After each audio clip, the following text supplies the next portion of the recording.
Hello, welcome to my Wednesday night chat with Nick. Me. Good evening. I just finished dinner, and usually after dinner, I have my coffee. How's everybody doing today? It's Wednesday. The weather is absolutely beautiful in Florida.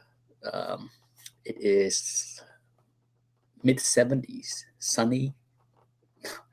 This is the best time to live in Florida. Sometime between April through October, it's a little bit too hot and muggy, but right now in February, it is nice, cool, dry, nothing to complain about, okay? Don't need to run the AC, don't need to run the heat. Life is good. Anyhow, um, this little catalog came in the mail a couple days ago. So, in addition to the big auction at Heritage next week, Comic Link also has a massive auction, one of their feature auctions. And as always, they sent a small catalog with just the original art, but there are some gorgeous, look at this.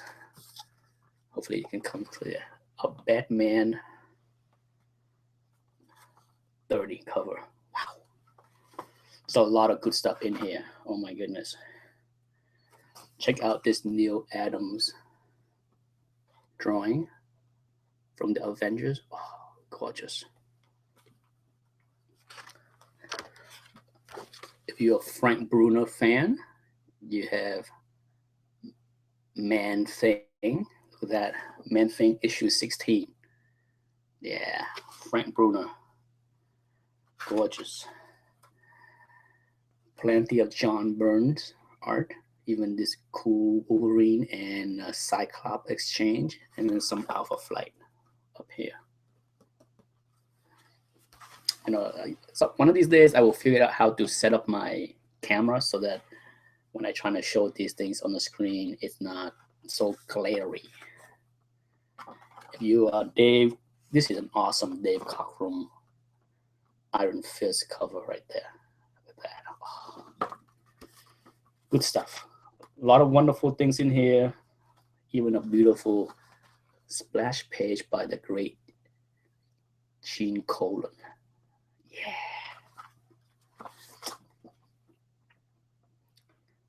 A hidden gem, I think. Well, it's not hidden, but I think one thing that's probably go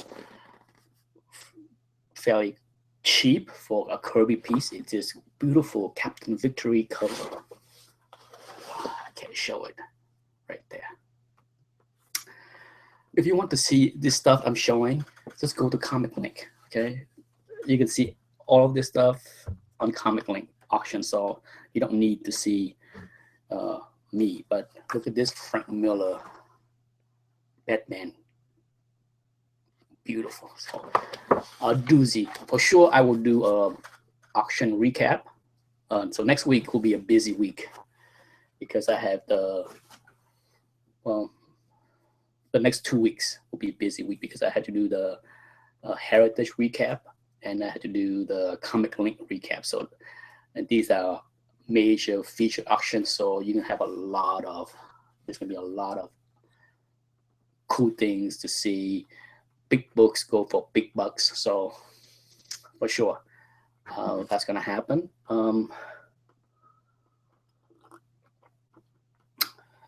Let's see. I did not buy any books this week. Actually, I did. I finally paid for something that I bought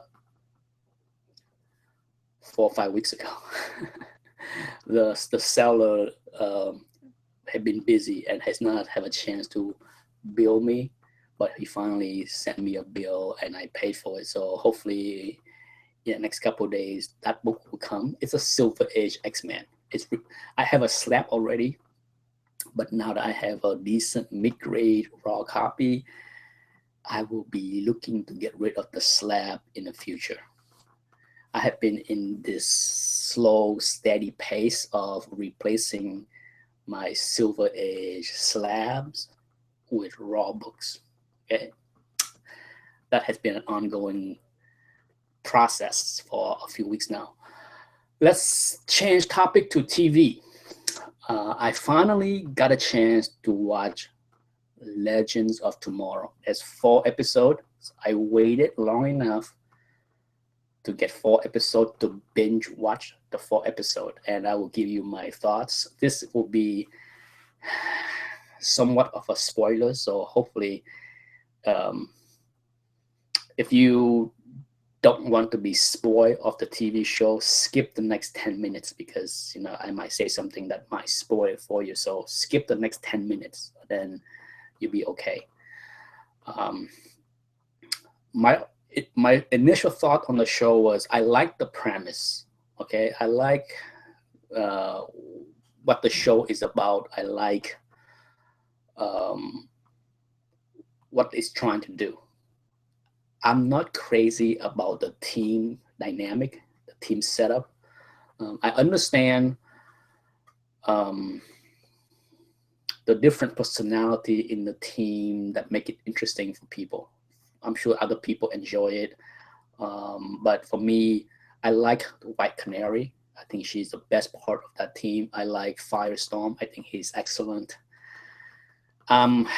Mixed with Atom. The Atom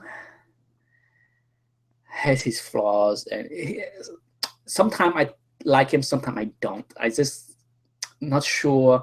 And this is the same thing that happened when he was on the Arrow show. I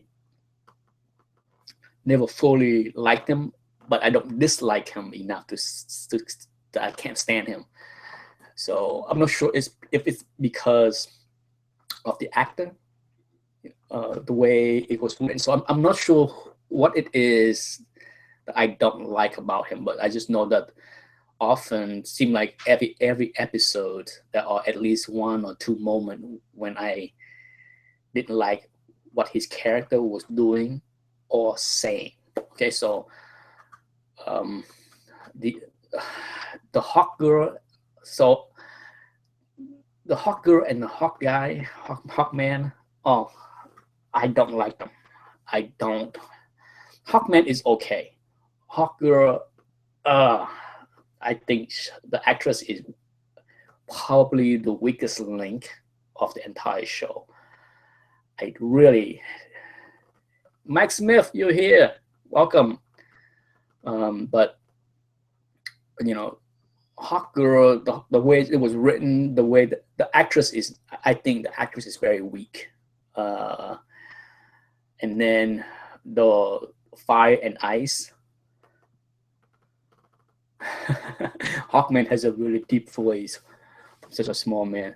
The actor, I mean, yeah, but he was okay. I think acting-wise, he was okay. But Hawk Girl was so. To me, she was the worst actor in the entire show. Now, Fire and Ice is okay, somewhat annoying because, like I said, I understand what the showrunner is trying to do. They're trying to mix up the different personality, which will make it an interesting show. I agree. But at the same time, the Ice guy, the actor, the guy from the Prison Break show, is a good actor. Why are they making him talk like Dr. Evil? Unbelievable. His voice is like, I can't even mimic it. It's just so annoying. It's cringe-worthy the way he speaks. I really enjoy the Capco and Sarah love interest. That's what his name is, Capco. But don't you agree that his voice? I mean, there's one episode where he talked to his younger self, a little boy. He spoke in a normal voice. He was telling himself, his younger version, that whatever you do, don't do this, don't do that. It sounds normal. The moment that he break away from that scene, just like every other scene that he was on, he talked like Dr. Evil. It just makes no sense on the way he talked. It sound forced, it sound fake, it sound phony. Oh, I want to like the character, and I do like the character, but please, not the voice. It's worse than Christian Bale with Batman. Oh, annoying. Um, as far as the show, so far so good. I like what they're doing. I just think that part, you know, as in most TV shows that are very weak area, a lot of time it has to do with Hawk Girl. Um, I can't believe the scenes where she and Hawkman met their son. That was a dud. Let me put it this way: if you haven't seen your son in 50 years or 45 years or whatever it is, that scene was horrendous. Okay, there was like no emotional connection or impact. I can't imagine seeing a scene where a family member meet again after 40 plus years and no hug, no tears, not even like a you my son. Oh, and forget about his death. That is the son's death, and the way Hawkman and Hawkgirl reacted was just like bad. Okay, whoever wrote and direct those scenes need to get their head checked.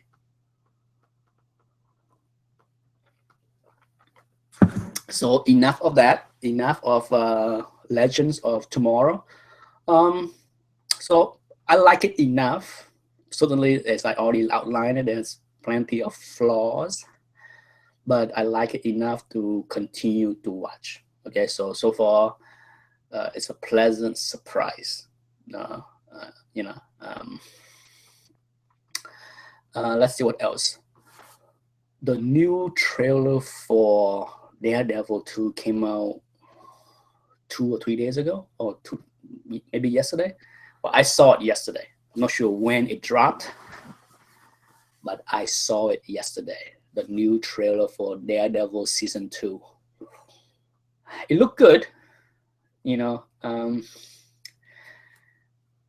I heard and saw plenty of reactions from other people, and a lot of people, at least from what I can tell, went crazy, like, oh my god, this is so awesome. And it looked good, but at the same time, I have to watch the show to decide for myself how Frank Castle turned out. From hearing his line, some of the lines sound great. Okay, the line when he say "bang," some people go crazy on "bang." I'm like, it has to be on the context of a scene, on how things are shot and how he said it. Maybe it would look and sound awesome, but for me, just from hearing that one word in the trailer teaser mean nothing. Bang, whatever. I like the ending of the trailer where Matt Murdock show up and Elektra, yeah, yeah. That's the best part of the trailer for me. I mean, sure, I like the part of the trailers where Frank Castle tell Matt Murdock that you're half measure, you're scared, you can't follow through. I hit them and they stay down. I'm just paraphrasing the stuff. I'm no Frank Castle, okay? I don't think I come across that imposing.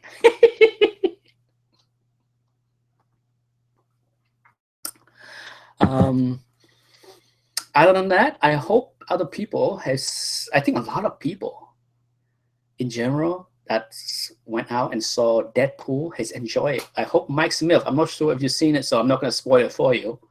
If you're still around, hopefully you have seen the movie, and I would love to hear your opinion on the movie. So far, I have seen and read one not so positive post from my review of Deadpool, Anthony from last week. He said that the movie was okay. He was not a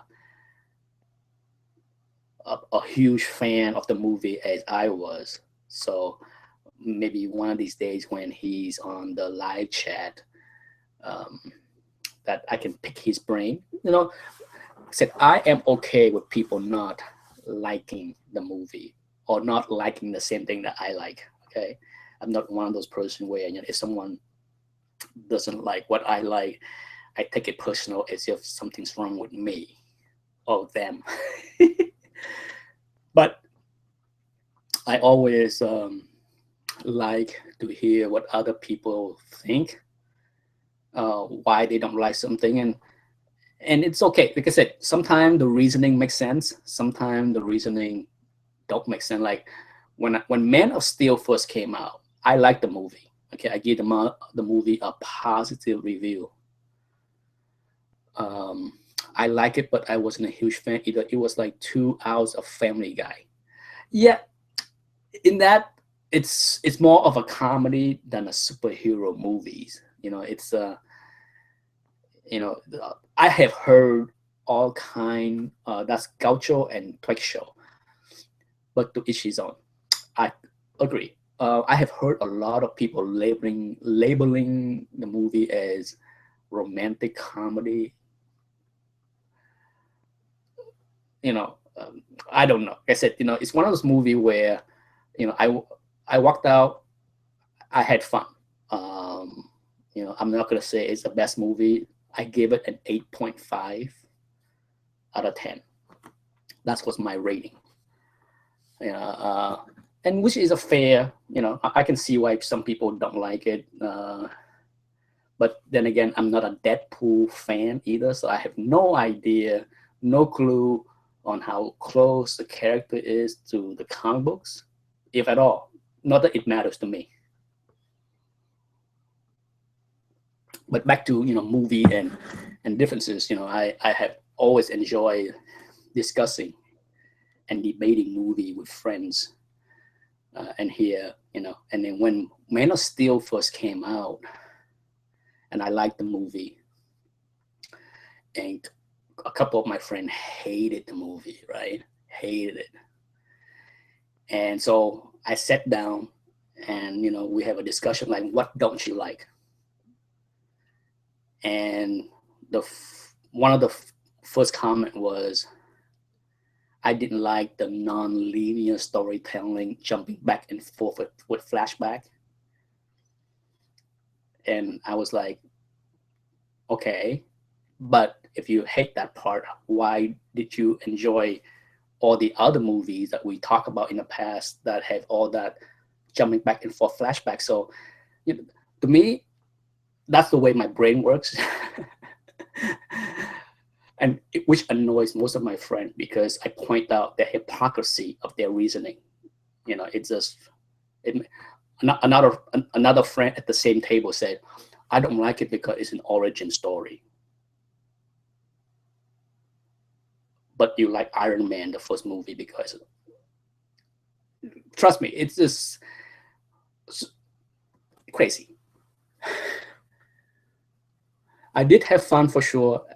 Same, and agree with you. Yep. Yeah. I mean, it's a movie where would I see it again? Probably. In the right setting, I would see it again. It's one of those movies where unless it's on HBO or Showtime, you're not gonna see that movie show on regular cable TV because with all the swearing and stuff that they can't edit that movie without completely mess it up. So the only way to watch it again is either go to the theater or see it on piracy or see it on, you know, cable TV or pay-per-view or something. So one of these days, you know, I will have a chance to see it again, and I will. Well, you know, I tend to like to see good movies twice because sometimes the rating go up, sometimes the rating go down. LOL. Maybe Twig is talking about my comment regarding debating movies with friends, and then trust me, if I could tape that 2 hour long discussion of Man of Steel with some of my friends, it would have been hilarious for other people to watch because you will see a bunch of grown men being so worked up, animated. I more included. Even my wife was like, calm down, calm down. You know, because one of the my friend was like, I hate Man of Steel because Man of Steel did not save anybody. He did not save anybody. I'm just like, on the last scene when he had to snap Zod neck, he did it because he had to do it in order to save the family that was standing in front of them. Okay, so please keep the nonsense to yourself.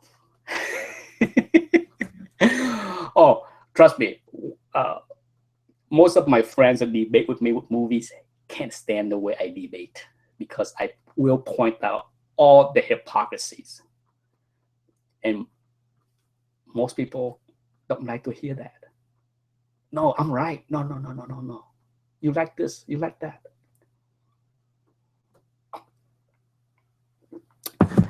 Yes. In fact, my wife has suggested that I should make a series on YouTube called, because I nitpick movies and TV shows. I'm a tough critic.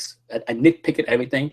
So to play on my name, she said you should call it Nick Pick, the Nick Pick Show, and then you can just tore apart a show just for fun. I think people will enjoy seeing you going crazy on the stupidity that you don't like. Who knows? That might be something that I might do in the future. The Nick Pick Show. My wife got a kick seeing me get worked up on the stupid stuff on TV. You know, my wife is pretty easy. She went to see Deadpool. To my surprise, she enjoyed the movie and she was not offended at all. The language, the violence, the sex, all that stuff. She was cool with that. So in many ways, I'm kind of glad that she enjoyed the movie. I don't know more than me or not. I don't know. But she did have a lot of good laugh. We both laughed out loud when, well, I'm not going to spoil you know, I can't say more about that part without spoiling the movie for those that haven't seen the movie. And the movie made 150 million last weekend. You know, a few weeks back, there was a question by other people that watched the chat, and the question was, what will make more money, Deadpool or X-Men Apocalypse? And at the time, a few weeks back, I predicted that X-Men will make more money because X-Men will be showing in China. Okay, Deadpool is banned from China, so that potential $100 million market that Deadpool is excluding, okay, because of its extreme violent content. But now that the movie did 150 million on the first weekend, I don't know. I still think X-Men will win overall, but not as much, not by a big margin as I thought it would have. Okay, so I'm not backtracking my prediction. I'm not saying that I think Deadpool will make more money now. I might be wrong after X-Men come out and not do so well. But for now, I still think that X-Men will do better total. But the gap will be a lot smaller than it was a few weeks back when I thought Deadpool would not be a huge hit.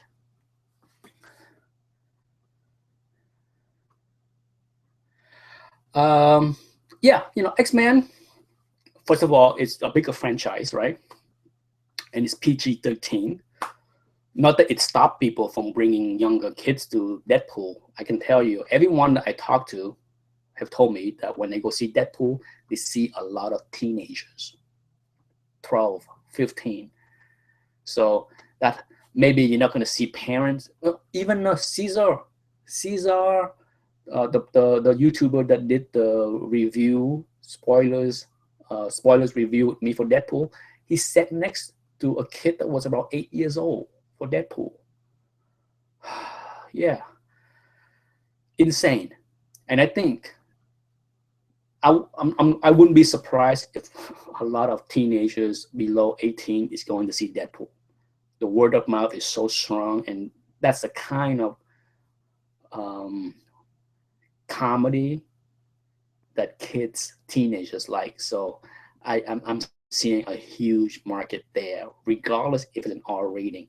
I, as I have brought it up, the exclusion of China market is a big thing. You know, the Chinese market for big movies, like for big blockbuster superhero action stuff, China usually bring in 100+ millions, sometimes even more. You know, like Transformer or Jurassic Park, China's doing something like 200 million. So you can't not factor in China as a big part of why X-Men will do well.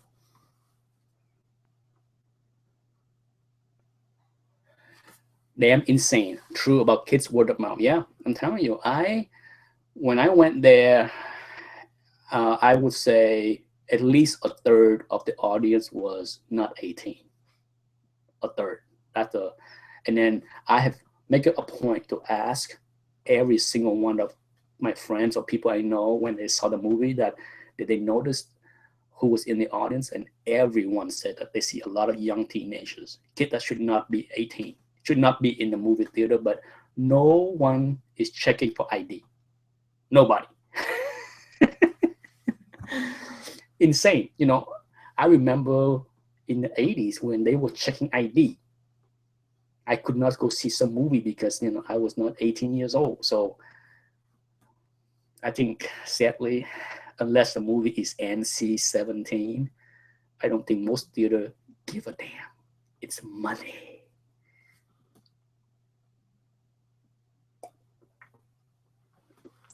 But the next big movie is, of course, well, in March you got the Daredevil show, and then in a week after that you have Man of Steel. Once again, there's all kind of buzz that the movie is not going to be as good as the studio hope. And Warner Brothers are scared and worried and thinking about fast tracking Batman is the next movie instead of Justice League. Whether it's true or not, I don't know. I don't trust studio executive when it comes down to movie and taste. None whatsoever. Okay? Just look at Fantastic Four. Who greenlit that garbage? Okay, so for these people to try to make judgment call on what's good and what's bad, and even then, just because a movie is not good does not mean that it won't do well. Okay, I have said this before that often when a movie is not to my taste, it appealed to a lot of people. Just look at Transformer, $1 billion. Okay, all those Transformer movies were garbage, and they did billions.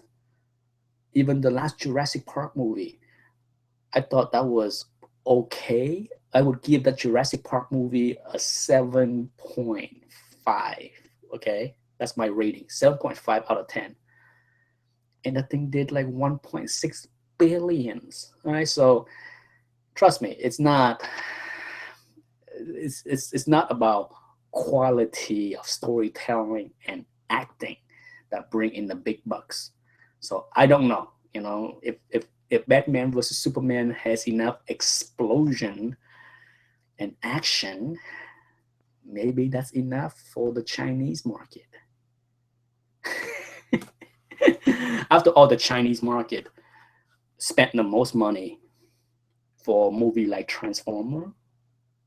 Outside of the US, okay, the next biggest market for a movie like Transformer, Jurassic Park has been China. I mean, Disney learned the hard way that Star Wars was not as popular as they thought it would be in China. I think it was insulting to see Disney try to pimp Star Wars with Chinese actors. That was not even in the movie. It was an afterthought to use Chinese actor as promotion and then casting them in future movies. They should have thought about it before they make the movie. Now you know. Hi, Nick. Joseph Bates. I don't think I have ever seen you on the chat. Hello, Mr. Bates. Do you think Batman Adventure 12 will maintain its value in the long run, or is this a good time to sell? I do not know. Tough question, my friend. Unlike Deadpool, okay, I have talked about this briefly in some other video, but Deadpool is a serious character. Not serious as in like, some people call him C-lister. I don't agree.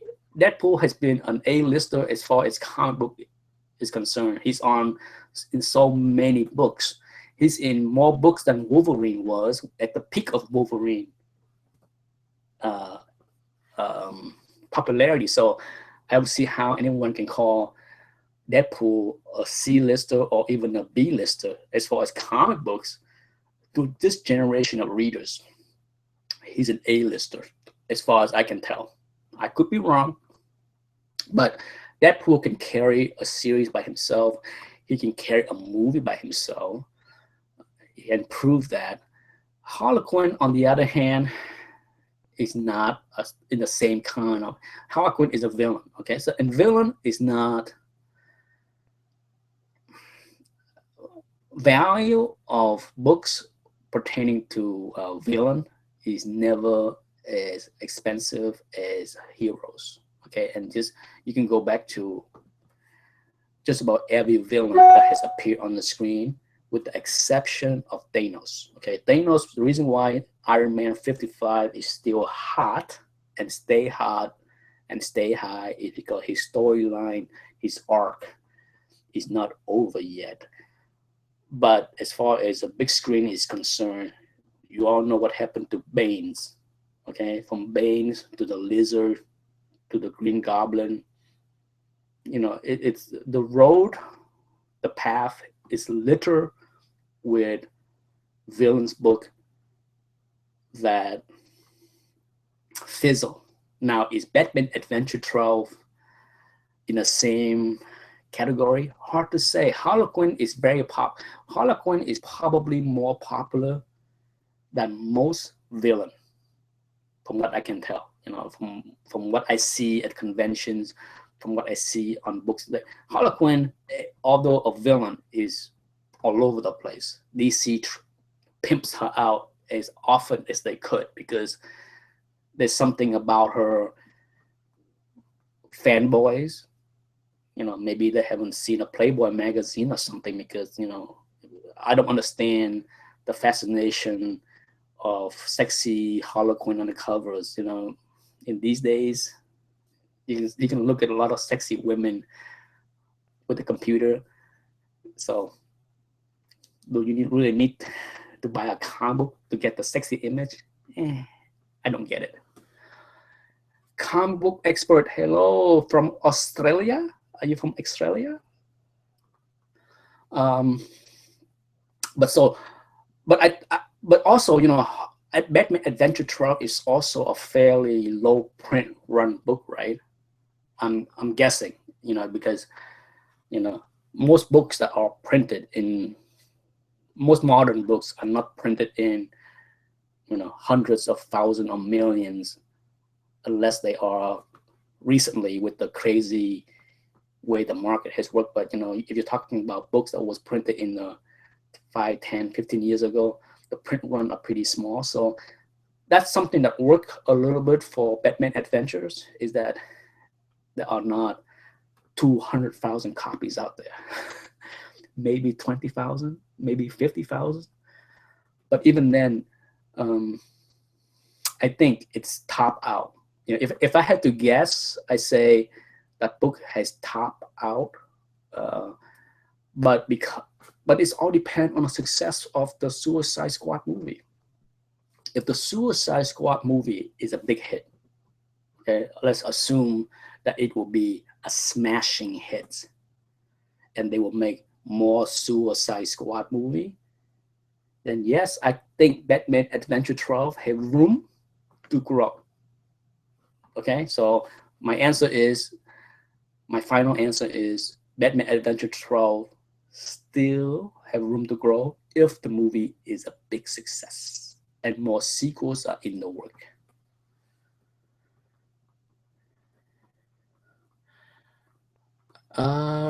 Let's see. Nick, did you see the new Neil Adam homage variants?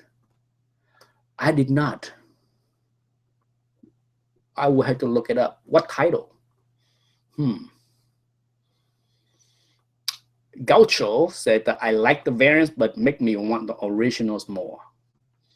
I like the variant. I don't collect variants, but some of the variant have pretty cool covers. But for sure, usually the original covers are the best looking one.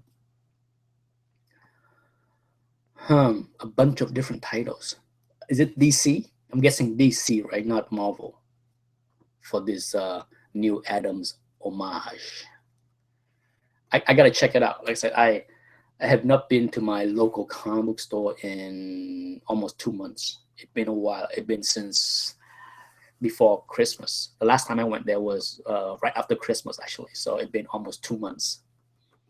DC. Okay, I figure it would be DC since he does more covers work for DC. So I can see them doing some kind of homage. I like them. It was cool to see how he changed and used the same concept. I will take a look. Maybe I will go this weekend. I've been so busy this past few weeks that I haven't had a chance to go to the comic book store. But now that you mention it, maybe this weekend will be the weekend where I will take my camera with me to the shop and ask for permission to shoot a short 10 minutes video inside the store so that people can see what the store look like, my local comic book store look like.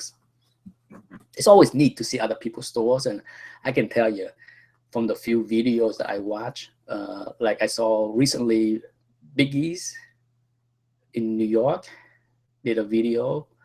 I think he's from Staten Island, and he showed his store. It looked pretty cool.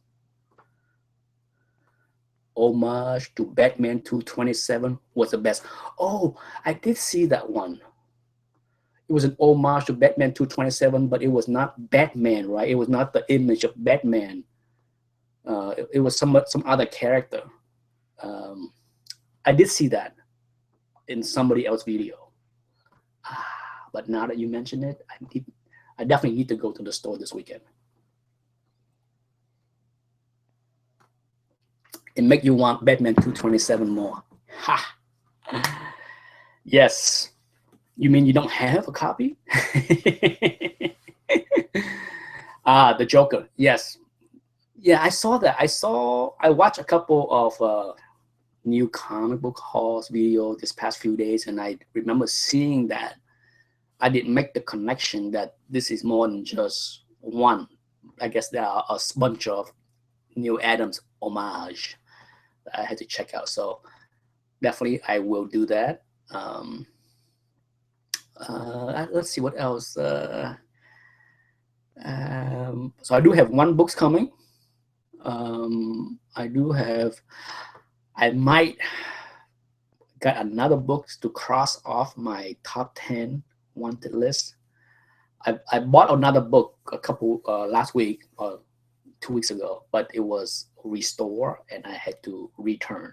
So that was a failure, but I have found a replacement copy that's supposed to come, I think, tomorrow. So maybe if that book come and I check it out and it's okay, then I can cross off another one of my top 10.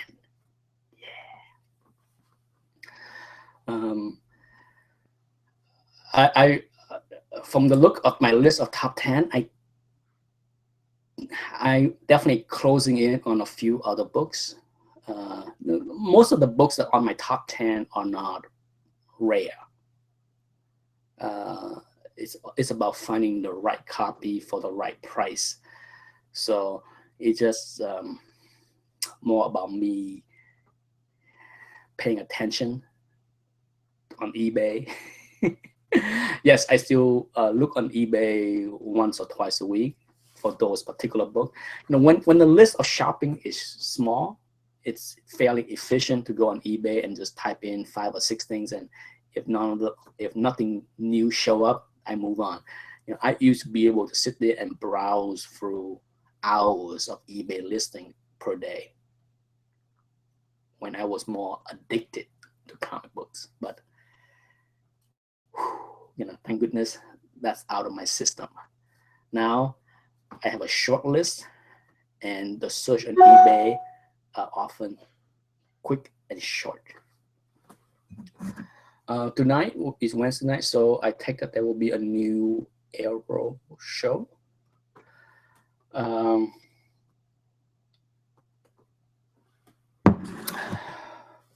Where do you look or buy most of your books? eBay. Especially when it comes down to like cheap books. A lot of the books that I buy that are, you're talking under $30 a book, or 20, sometimes $5, $10. eBay. I buy, for years I bought a lot of new books from eBay as well. Like back when I returned to the hobby in 2008, I bought a lot of modern books on eBay. I would go on eBay and bought, a set of modern books for 25 books for $5, $10. Instead of like paying $60 for cover price, I'm paying like $20. So I do a lot of that. That's how I caught up on a lot of stuff I missed between 2003 and 2008, where I took a 5-year hiatus. But even today, I buy a lot of books from eBay, and if it's big, expensive books, then I go with, slab books from Comic Link or Heritage or Comic Connect, or the CGC forum. As I mentioned before, the CGC forum is a pretty good place to buy books, whether they are raw or graded. So I do buy a lot of books in the CGC forum, because the people that sell books in the CGC forum tend to be better, tighter graders than eBay. eBay is like a wild west. Sometimes you have sellers that are just horrendous at grading. And for me, it's a rule. If I stumble across a new sellers, okay, I will look at 3 or 4 listings to see what kind of grading when pictures. And if one of the listings are poorly graded, I give the sellers the benefit of the doubt that maybe they miss one, because everybody miss a grade here or two. But if I look through, say, 3 or 4 listings, and the grading on all of them or most of them are bad, done. I'd move on. I don't want to bother wasting my time checking that listing for that sellers ever again, because when the tendency of a seller is to overgrade, provide poor images, it's a waste of time for me. I don't bother taking a chance with those kind of sellers. Same thing with the return policy. If I buy from somebody that won't take a return, sure, I can always contest with eBay and force a return if a deal go bad, but I don't want to deal with that. So for me, when it comes down to cheap books, eBay is still the best place to go. I find good deals on eBay all the time. It's more about me stopping myself from buying. Self-control, stop the control my impulse to buy because I really don't want to accumulate. I'm past the phase of wanting to buy a lot of books. I have a short list of what I want to complete. But other than that, I used to want to have a desire to have a complete run of like Fantastic Four from 1 to 100, Spider-Man from 1 to 100, X-Men from 1 to 150, Avenger from 1 to 100. I used to have a desire to have that kind of completeness. And I was almost done with I was 99% done with X-Men and Spider-Man. And then I think I reached a point in my life where I decided that it's over. I just can't deal with trying to complete everything.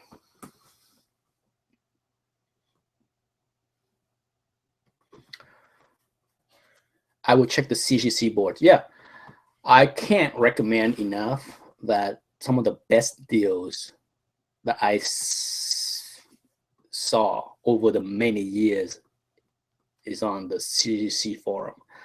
I brought this up last week. I know The Walking Dead issue 1 are selling for around 2,000-ish on eBay the past few months, okay? But over the past 3 or 4 months, at least 2 copies of The Walking Dead #1 was sold for something like $1,800 or $1,850. They sat there for weeks, okay, until somebody pulled the trigger. But if you're familiar with the board, you can find really good deals there. Not to say that every book is a deal, I mean, you're not going to find cheap Amazing Fantasy 15 on the board. There are certain things that are sold at a fair price and not needed to be a bargain. People always think that, where can I find a bargain Amazing Fantasy 15? That's one book that you shouldn't try to look for a bargain. I am at that phase and selling and don't want to use eBay. If you don't want to use eBay, and if you are a decent graders and you're a conscientious sellers as far as shipping fast, packing carefully, join the CGC forum. I have sold thousands of books through the CGC forum. I have a lot of happy customers that wish I had more books to sell to them because they would pounce on myself, my books, but I ran out of stuff to sell for the most part. But for sure, join the forum and spend some time to get to know the people there. I think the forum frown on people that join the forum and start selling right away without knowing the lay of the land, how to navigate, how to behave, how to sell, how to treat people, all that stuff. So it takes some time to build trust, okay? Not to say that some people can't join and start selling like crazy and sell a lot, but I have seen some people came and went because they came and they throw out a bunch of stuff that was overgraded, overpriced, and they disappear.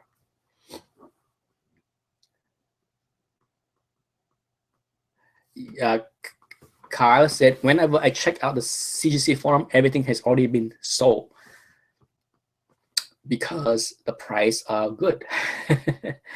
There are people that camp out in that forum 24/7 buying books so that they can flip on eBay or they can flip at the convention. There's a lot of small dealers there. So yeah, I mean, the people that sell in the forum don't want to deal with eBay, don't want to deal with the BS with eBay, crazy buyers, eBay fees, all that stuff. They don't want to deal with the hassle, okay?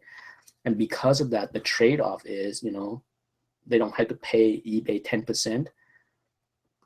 so they can charge a lower price. And they also have a peace of mind that the buyers, for the most part, are good buyers, not the kind of people that will not pay. So it's a good environment for people that can be trusted. That's the key. Bottom line is, if I remember joining the forum, and then I think I started selling like maybe 3 months later, and and I have sold literally thousands of books. I have sold more raw books in the forum than on eBay, because the people in the forum are fairly decent grader. They trust my grading. Only on 2 occasions that I sold thousands of books where the buyers disagree with my grade, and I took the return. Only on 2 occasions. So for the most part, if you can grade and people look at your books, your scans, and see that you know what you're doing, you will sell. Your books will sell. Only people that show up and treat the place like eBay with crappy pictures, with overgraded books, with overpriced, those are the people that came and went.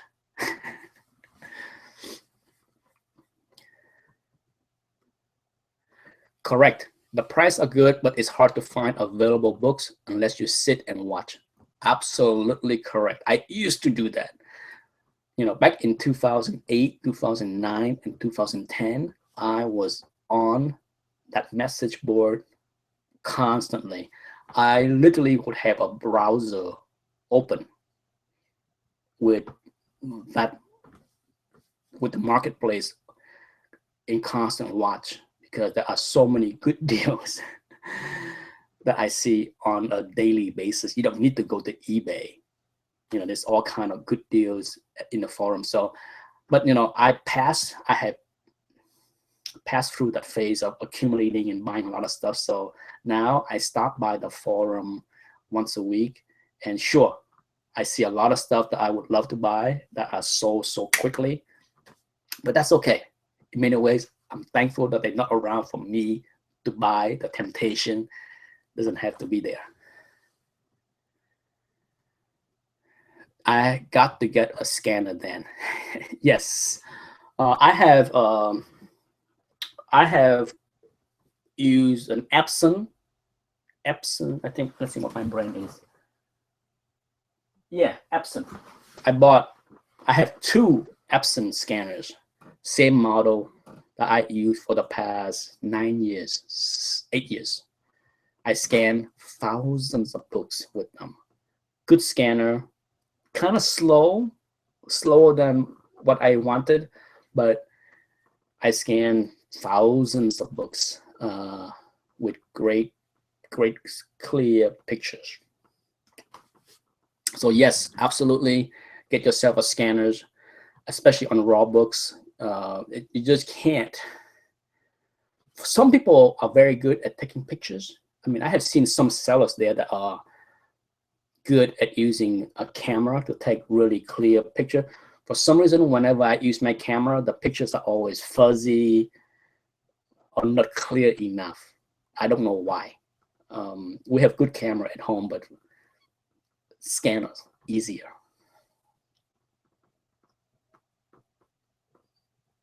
Well, I look at the time, it's 7:54, so I can kill the chat in about 5 minutes. Anything else I need to talk about?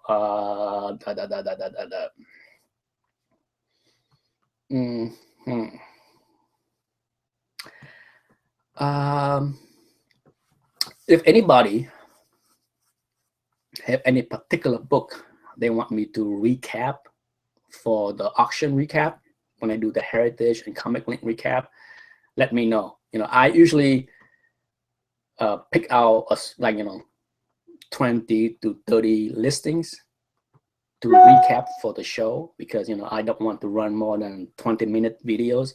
But if there are particular books that you want me to look at and recap and include in the videos, just let me know. I will include them, because I just include the obvious, like Batman 1, Superman 1, Detective 31, Amazing Fantasy 15, Hulk 1. I tend to include the big boys and exclude the not so big boys. Red Vitamin Blue, Brian is here, showing up late as usual. Does the market for original page fluctuate as much as the comic book market? Tough question, Brian. I would say I don't know. That's the best honest answer I can tell you. Spider-Man 129, you got it. I will recap that particular issue. Brian, as far as your question, the problem with original art is that every single page in a book are priced differently. Okay, you can have a book with 20 pages, and the cover tend to go the most. Next is the splash page, right? That's go the second most, and then the other 19 page has to do with, are they action page or they just people talking page? Okay, action page tend to go higher than non-action page, and then pages where the main character is in it is more valuable than pages where he's not. So there's a lot of factors that go into original arts that make it tougher to compare. So you can't just take a look at, a page of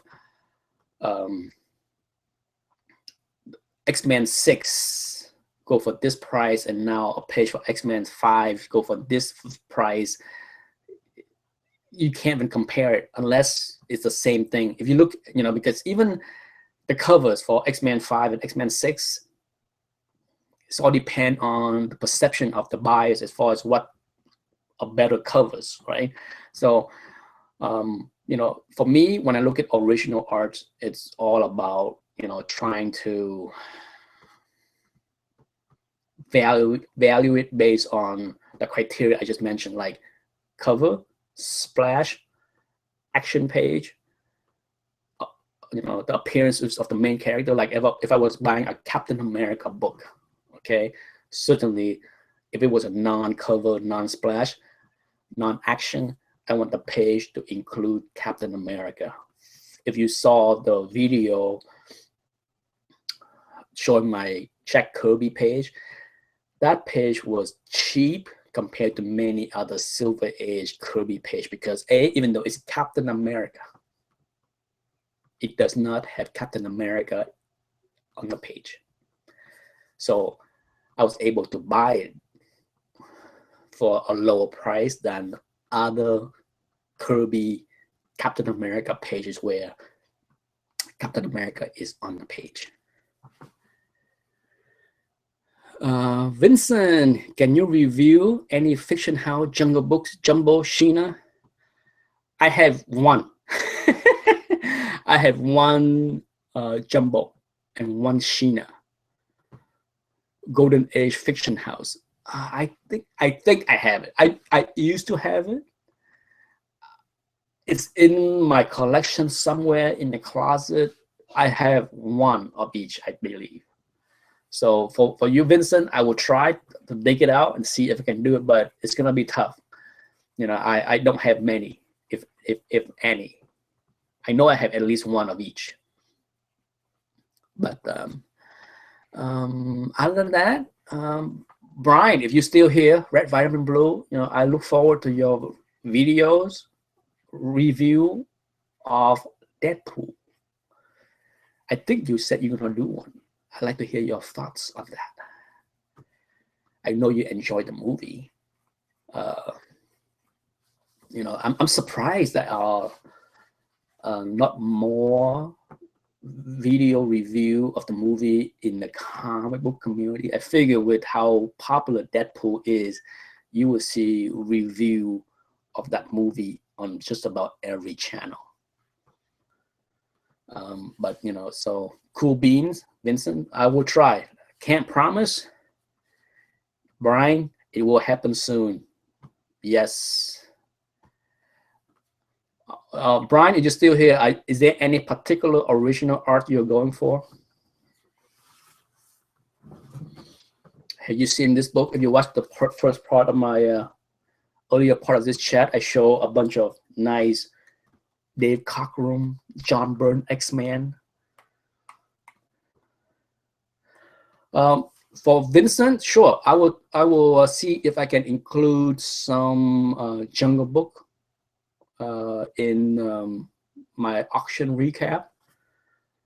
If I had to guess, there won't be many from Comic Link, but maybe on the Heritage, in the Heritage auction, there might be some. But yeah, there's some sweet Dave Cockrum. Oh, speaking of sweet looking drawing, look at that beautiful Catwoman and Batman from Adam Hugh. How do you say his last name? Hughie? Huge. I can't figure out how to pronounce his name. I don't want to butcher it, but here's his trademark sexy, buxom Catwoman. I like it. Catwoman number 45. All mine. Sexy.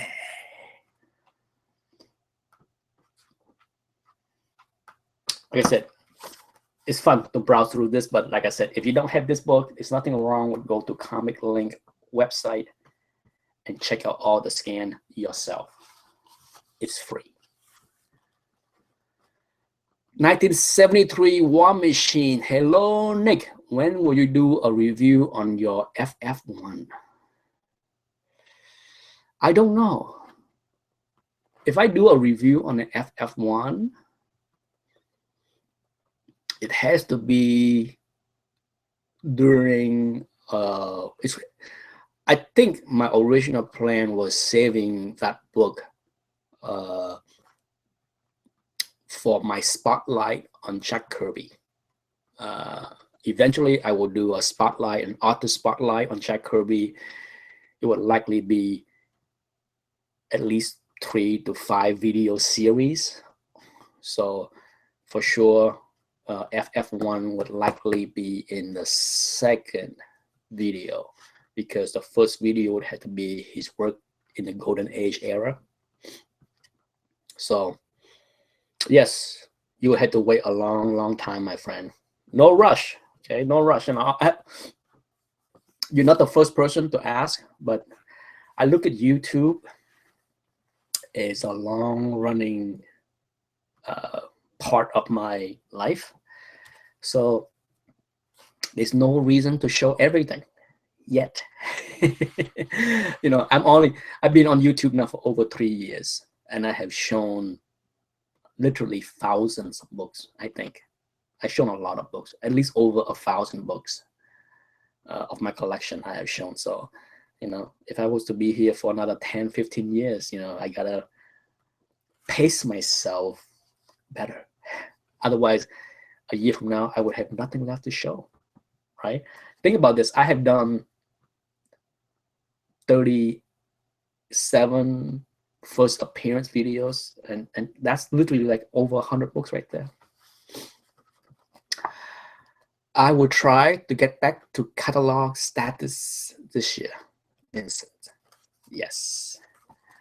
I'm not sure what you mean by catalog status. Oh, you mean like you will try to bid enough to get yourself a catalog. You know, I'm surprised that I am on the catalog list for many of these places, because I don't buy a lot. I trust me, I guarantee you, I don't buy a lot. I'm just lucky that for Comic Link, I consigned a lot of books. Last year, I consigned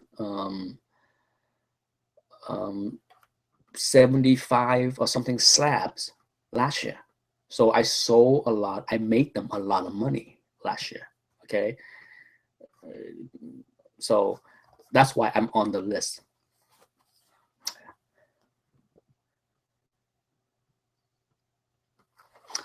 As far as original art, I am more interested in obscure artists that work on popular series. I love to hear the name of some of those things. If you watch my artist spotlight, you notice that I do a lot of spotlights on obscure artists, mostly Filipinos, underutilized, underappreciated. So many wonderful artists from the Philippines that came here in the 70s that are extremely talented. Same thing with European. There's a lot of Spanish artists and other country in Europe. There are a ton of European artists as well as Filipino artists that did wonderful works in many magazines, obscure horror titles, in comic books, a lot of inking that don't get enough attentions. I'm not sure why, but a lot of my spotlights are on those guys. Heritage only sent me a flyer. May I ask, when's the last time you won something from Heritage?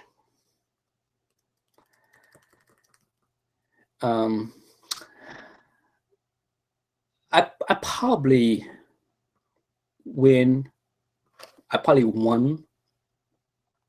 more on Heritage. I can tell you, I won more from Heritage than Comic Connect or Comic Link. I consign the most with Comic Link. Okay, and hopefully my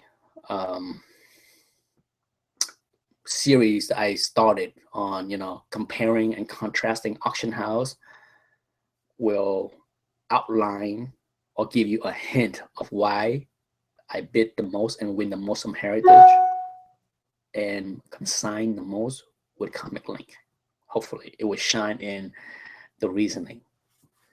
Maybe not so obvious. Red Vitamin Brian said, "Great service with your spotlight videos. Thank you. I enjoy doing them.